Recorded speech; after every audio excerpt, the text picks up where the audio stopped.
Hey everyone, it's Adam, and welcome to my first ever What the Heck Happened in Real Estate. This is my upgraded version of the market update where we take a look at major stories that happened over the last week.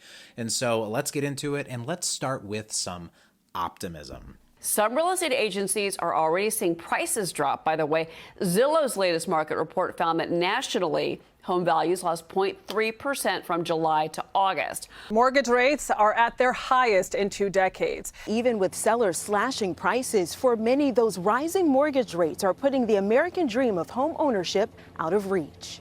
And in some markets, we are starting to see prices go down from those sky-high levels. We probably in the housing market have to go through a correction. Prices are being slashed.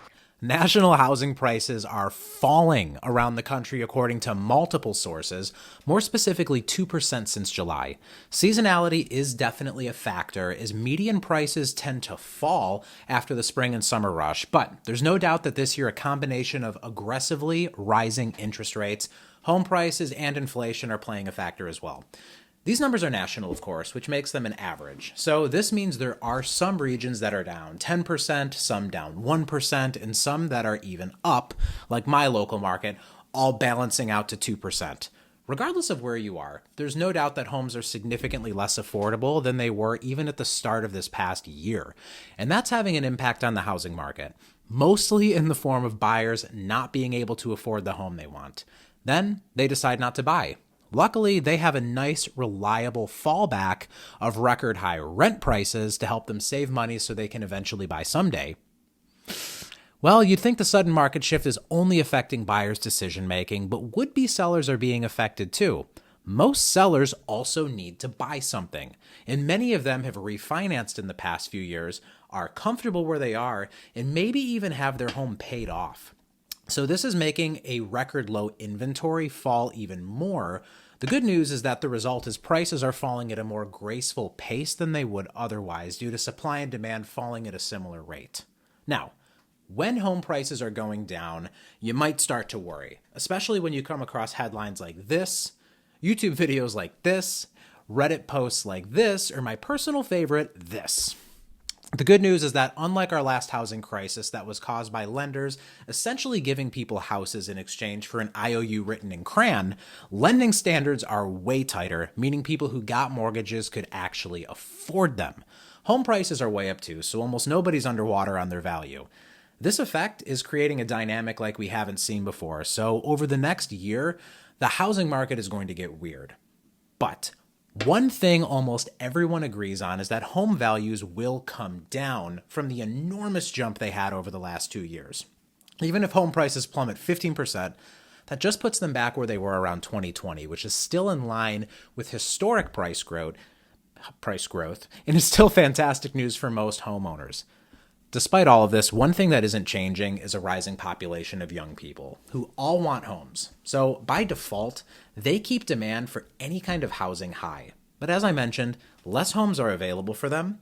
Most of them that are available are out of their reach now, and builders are even starting to pull back because of the market dynamics. The question becomes, where are all of these new young people going to live? Could a finite amount of housing lead to a change in the way we purchase homes someday? Some people think so, as apparently ADUs, or additional dwelling units, are starting to become more fashionable, and especially in the California suburbs. If you're unfamiliar with the term, an additional dwelling unit is the same as building or converting an additional living space with an existing property that can be used as another home. That was a mouthful, but basically what it does is it allows properties that were traditionally built for one family to be converted into space that multiple people can use. Think of like a large townhouse that's been redesigned into 2 or 3 apartments, or a house in the suburbs adding a guest house in their backyard or an addition to the property. With housing affordability at the worst it's been in decades, some experts are predicting that within the next 15 years, traditional housing will be an unrealistic luxury for the average young family, leading to an interest in these alternative forms of homeownership. While I was making this, I realized how uplifting real estate headlines tend to be. Headlines like, Housing price plunge. Real estate agents are ripping off home buyers, which is definitely not secretly sponsored by ForSaleByOwner.com. And society-changing phenomenon like, is this the end of the American suburbs? None of these are as terrible as the worst story at all, and it involves murder. Surprise, surprise, you'll never guess who's responsible again.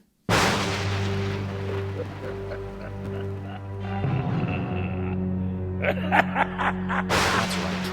Finally, just when us millennials thought we were done with our industry murdering spree, a new article announced that we've ended guest rooms in houses. We couldn't have just left it at napkins. First, we were killing cereal in exchange for yogurt. Then, later in that same article, we were also killing yogurt. We just can't stop. We're moving too fast. And now, guest rooms? Well, this time it might be for a good reason. First, having enough square footage for younger families to consider a guest room is less common than it used to be a couple decades ago. Second, those that do have square footage are opting out of having an unused bedroom and instead are converting them to functional everyday spaces. This includes home offices, arts and crafts rooms, playrooms, and other more creative or experimental functions. This was especially prominent during the pandemic when people were staying at home much more. Look, at the end of the day, despite all of the doom and gloom, things are still very good. Home prices are still up 8% from where they were a year ago. Interest rate hikes are cooling off a housing market that desperately needed to be cooled off lest we actually do drive ourselves into a crisis. And it's still too early to see the economic effects of interest rates on inflation. Here's a graph showing where home prices are in relation to the past 10 years. Even if things do go down 10% next year, like some economists are predicting, all that's going to do is wipe out 1 year's worth of inflation and make homes more affordable. As long as everybody keeps their cool and the job market stays strong, we can avoid the self-fulfilling prophecy that real estate headlines and social media posts tend to create. Follow the data, invest wisely, and I'll see you next week. Bye.